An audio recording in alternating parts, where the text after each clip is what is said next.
Welcome to YouTube channel UGC NET law. कैसे हैं आप सभी।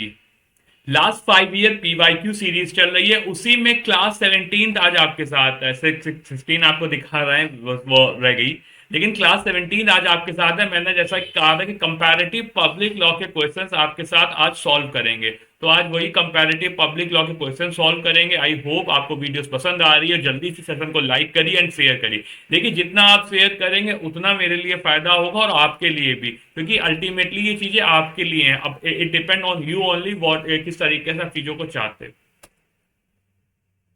सबसे पहले यूजीसी नेट लॉ को लाइक कर दीजिए, सब्सक्राइब कर दीजिए और नोटिफिकेशन आइकन का बेल बजा दीजिए, ताकि आपको हम लोग सारी वीडियोस के अपडेट डेली डेली मिलते रहें और हम लोग तैयारी को अगले लेवल ले जा सकें और आपकी तैयारी को 101% गारंटी कर सकें और इस बार नेट जेआरएफ जो आपका सपना है वो आपके पास आ सके। और क्लास शुरू होने से पहले एक हमारा जेआरएफ अड्डा पे एक माइंड मैप मैराथन है, जिसमें मैंने आपको पूरी क्लास फ्लो चार्ट के थ्रू बताई है। That is IPR and comparative public law की ये क्लास है। तो एक क्लास फ्लो चार्ट के तरीके से आप लोगों के लिए पढ़ाई थी। आप सभी जल्दी से जाइए, उस वीडियो को वॉच करिए, ताकि आपकी तैयारी अगले लेवल पे हो सके और आपको दोनों यूनिट केवल एक क्लास में 1.5 घंटे की लगभग क्लास है, 50 क्वेश्चन सॉल्व कराएं, लेकिन बहुत फायदे वाले क्वेश्चन है। तो इन सब वीडियो को कंबाइंडली बेटा देखो, सारे क्वेश्चन कहीं रिपीट नहीं हो रहे हैं, आप सभी के फायदे के लिए बनाया जा रहा है। विच ऑफ द, तो पहला क्वेश्चन आपकी स्क्रीन के सामने है। विच of the following is not a feature of French administrative legal system. कौन सा ऐसा है जो कि फीचर नहीं है फ्रेंच एडमिनिस्ट्रेटिव लीगल सिस्टम का। बताइए। अब देखो, सबसे पहले French administrative legal system, dual system of the court. वहां पे दो सिस्टम ऑफ द कोर्ट है जो सेपरेट करता है एडमिनिस्ट्रेटिव एंड ऑर्डिनरी कोर्ट्स। ठीक।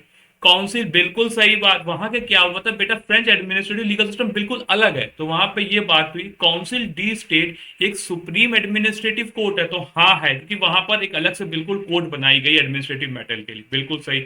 ये जुडिशियल इंडिपेंडेंट है, बिल्कुल सही। Dual system of the court है, हाँ बिल्कुल। नॉर्मल कोर्ट के लिए जो नॉर्मल कोर्ट है, एडमिनिस्ट्रेटिव कोर्ट के लिए काउंसिल डी स्टेट बनाई गई। तो ये बिल्कुल तीनों क्वेश्चन सही हैं। चौथा आता है use of stare decisis in administrative matter. Stare decisis का यूज है इन एडमिनिस्ट्रेटिव डिसीजन, तो बिल्कुल सही, रॉन्ग है ये। यहाँ पर स्टेयर डिसाइजेज नहीं है। ऐसा नहीं हो जाएगा कि डिसीजन बाइंडिंग हो जाएगा, इसलिए फर्स्ट का fourth is the right answer. ये फ्रेंच एडमिनिस्ट्रेटिव सिस्टम का मेथड नहीं है, फर्स्ट का fourth. So dual system of the court administrative है।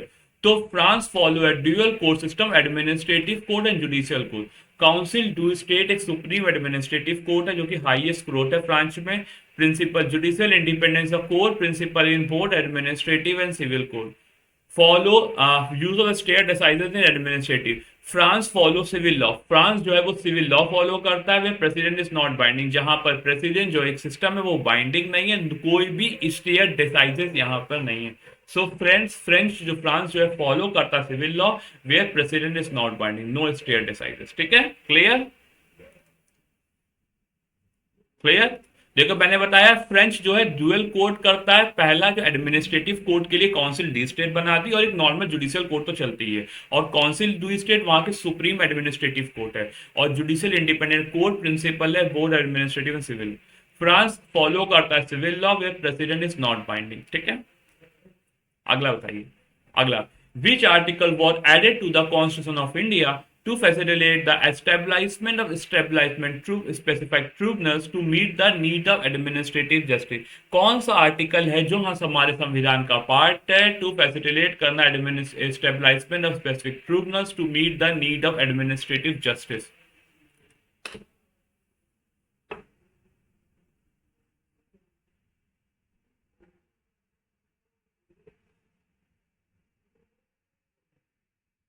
बताइए।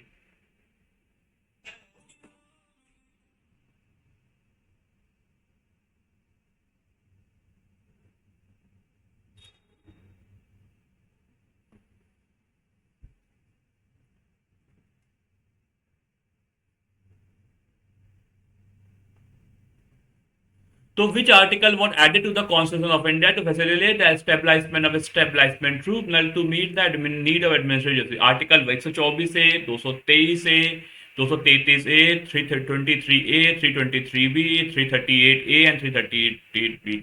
विच आर्टिकल वॉट एडेड, कौन से आर्टिकल हैं जो कॉन्स्टिट्यूशन ऑफ इंडिया के द्वारा ऐड करे गए हैं to facilitate the establishment of specific tribunal to meet the need of administrative justice? बताइए आंसर।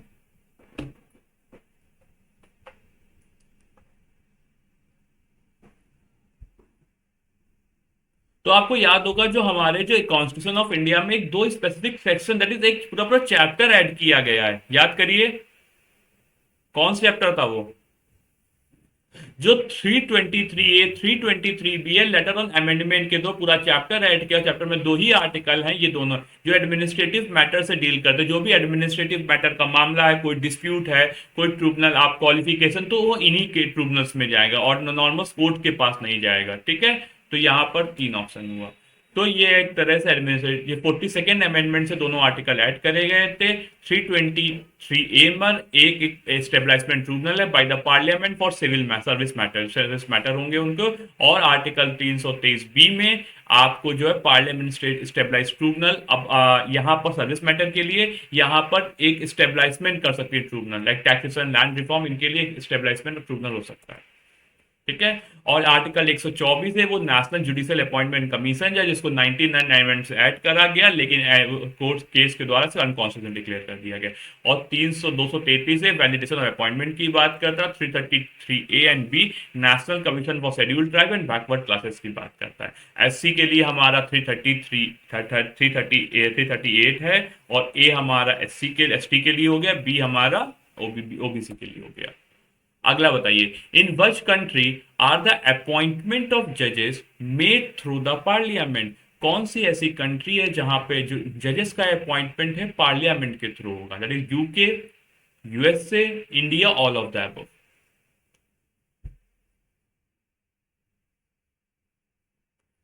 बताइए। देखो बेटा, इंडिया में तो आप सभी को पता है इंडिया में क्या होता है, एक कोलिजियन सिस्टम है, तो ये आंसर नहीं होगा, all of the above. UK में भी नहीं होता, यूएसए में जो है वो होता है, तो थर्ड का सेकंड इधर। तो इसी तरीके से बेटा पढ़ना है आपको, हमेशा पहले ऑड वन आउट हटाने की कोशिश करो, that will be good thing for you. So correct answer USA है।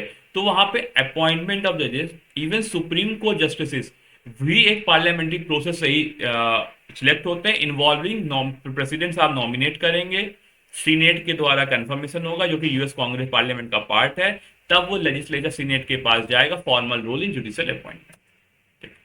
तो यूके के पास कोई भी फॉर्मल रोल नहीं है, प्रेसिडेंट इंडिया के पार्लियामेंट नहीं, वहां कॉलेजियम सिस्टम से होता है, यूएसए में है, senate approval is required. Which one of the following is related to amendment of the US? कौन सा जो आर्टिकल है वो यूएस कॉन्स्टिट्यूशन का अमेंडमेंट के बारे में बात करता है? आर्टिकल 3, आर्टिकल 4, आर्टिकल 5, आर्टिकल 6, बताइए।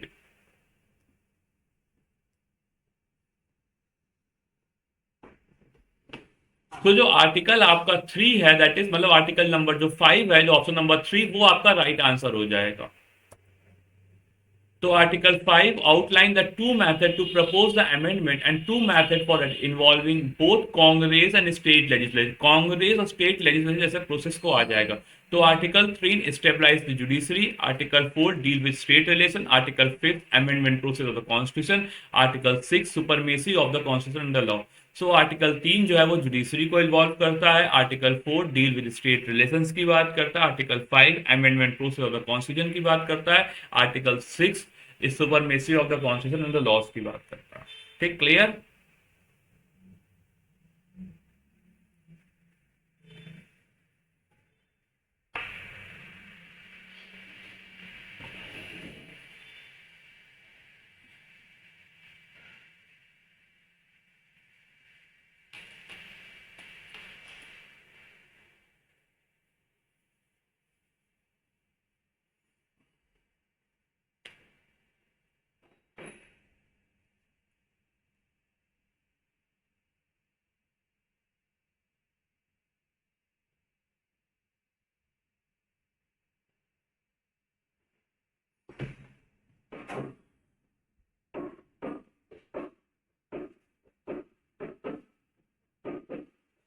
ठीक, क्लियर? तो आपका जो आर्टिकल 3 है वो जुडिशरी की बात करता है, आर्टिकल 4 स्टेट रिलेशंस की बात करता है, आर्टिकल 5 अमेंडमेंट प्रोसीजर की बात करता है, article 6 supremacy of the constitution and law की बात करता है। अगला बताइए यहाँ पर जो कौन सा आर्टिकल किससे रिलेट करता है, बताइए।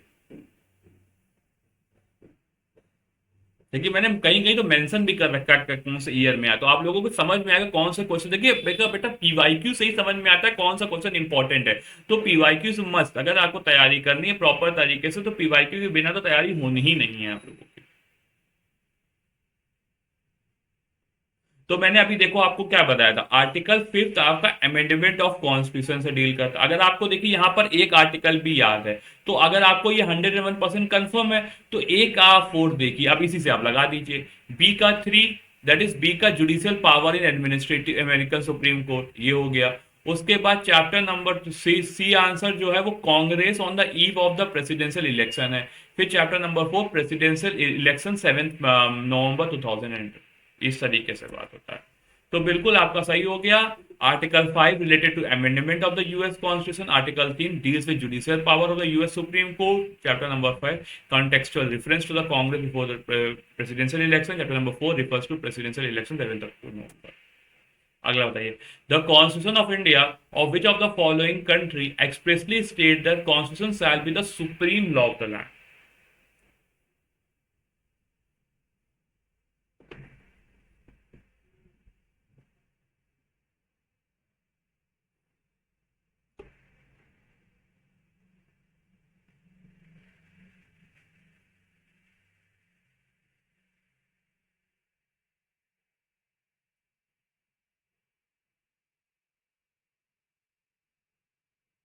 बताओ बेटा, आगे बताइए। So the constitution of which Supreme Court countries expressly state that constitution shall be the supreme law of the land. So जो संविधान है इंडियन कॉन्स्टिट्यूशन का, संविधान है, वो एक्सप्रेसली स्टेट क्या कहता है, constitution shall be the supreme law of the land. कहाँ पे कहा गया है कि constitution supreme law of the land है, बताइए।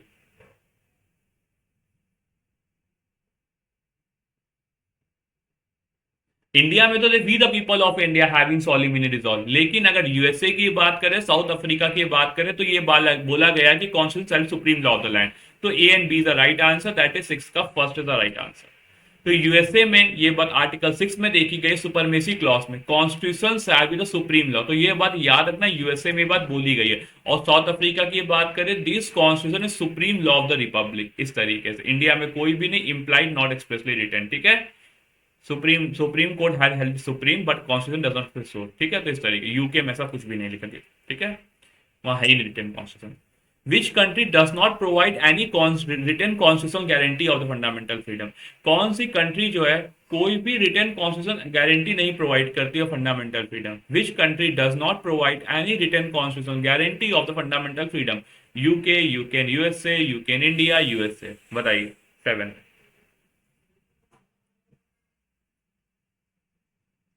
कौन सी country does not provide any written constitutional guarantee of the, कौन सी ऐसी कंट्री है जो रिटन कॉन्स्टिट्यूशनल गारंटी नहीं देती फंडामेंटल फ्रीडम को, बताइए जरा आप लोग।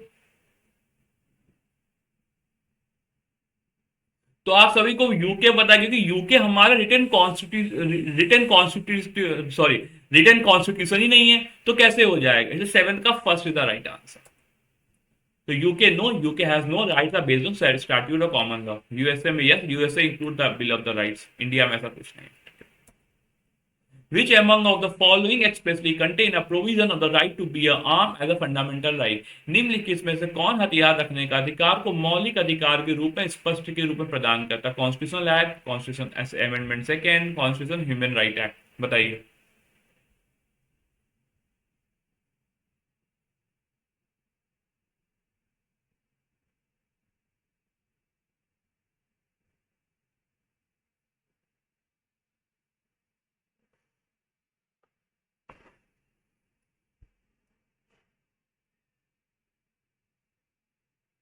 Which among the following expressly contain a provision for the right to bear arm as fundamental right? Right to bear arm कौन से प्रोविजन में कर दिया गया। राइट टू बियर आर्म एक तरह का फंडामेंटल राइट है। किस कंट्री के कॉन्स्टिट्यूशन, यूएस की ये बात हो रही है, यूएस यूके। तो यहाँ पे बताया गया किस अमेंडमेंट के थ्रू एक तरह से राइट टू बियर आर्म को फंडामेंटल राइट बना दिया गया। तो amendment second of the US constitution के थ्रू ये कर दिया गया, दैट इज 3। तो second amendment clear state the right to be right and keep an arm बीएम, ऐसा कनाडा में ऐसा कोई प्रोविजन नहीं है, 108 अमेंडमेंट में इसी में ऐड किया गया। Consider the following statement, fundamental right are expressly provided in the US constitution, restriction of fundamental right are expressly provided in the UN constitution, restriction भी expressly provided है, fundamental right and human right are same in India, directive principle Indian constitution are not directly enforceable. तो एक तरह से ये तो आप लोगों को पता ही है, fundamental and human right India में सेम नहीं है, आर सेम इन इंडिया गलत। अभी क्या कहता है, directive principle Indian constitution are not enforceable by the court, court के द्वारा इन्फोर्सेबल नहीं, बिल्कुल सही। अब देखिए डी वाला ऑप्शन कहां पर है, डी वाला सभी जगह है, सी वाला जहां नहीं है वो हटाइए। अब देखिए सी यहां से हटा, सी तो आंसर हो नहीं सकता, सी यहां से हटा, अब ये आपके आंसर बचे। अब सोचिए आप लोग, अब आप लोग सोचिए क्या आंसर हो सकता है, और हम लोग देखते हैं तो ये हट गया। अब रेस्ट्रिक्शन और एक चीज इसमें देखिए प्रोवाइडेड होगी, अगर देखिए कह रहा fundamental right are expressly provided और रेस्ट्रिक्शन एक्सप्रेसली प्रोवाइडेड, तो यहां पर एक की बात हो रही है। तो देखा जाए आपको पता है कि फंडामेंटल राइट्स तो आपको पता है डायरेक्टली एक्सप्रेस प्रोवाइडेड है, इसलिए A and D is the right answer, that is second is the right answer.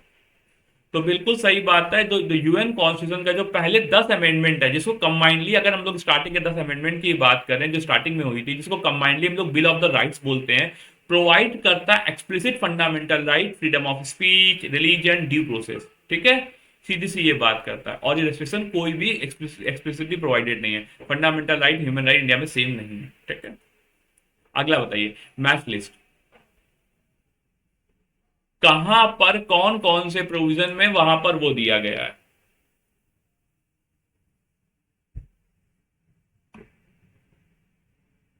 तो देखो ये तो आप लोग सोते सोते बता सकते हैं, मैं 3 बार ये क्वेश्चन रिपीट हो चुका है। तो यूएसए का आपका 4th हो जाएगा, इंडिया का भी आपको पता है। अब आप इसी से 2 से ऑप्शन लगा लीजिए, तो चारों आपको बेटा, तभी मैं कह रहा हूं सारी चीजें नहीं याद होना, लेकिन जितना है उतना अच्छे से कर लो। तो यूएसए का अच्छे से याद कर लो, यूएसए वाला ए का 4th, ए का 4th कहां पर लीजिए, यहीं से एक ही से ऑप्शन से काम हो गया। और बी का 3rd वेरीफाई कर लीजिए, तो आपका सी का 1st, और ये हो ही जाएगा। तो सी का 1st सेक्शन 38 ऑस्ट्रेलिया बचा हुआ, बस इस तरीके से हो जाएगा।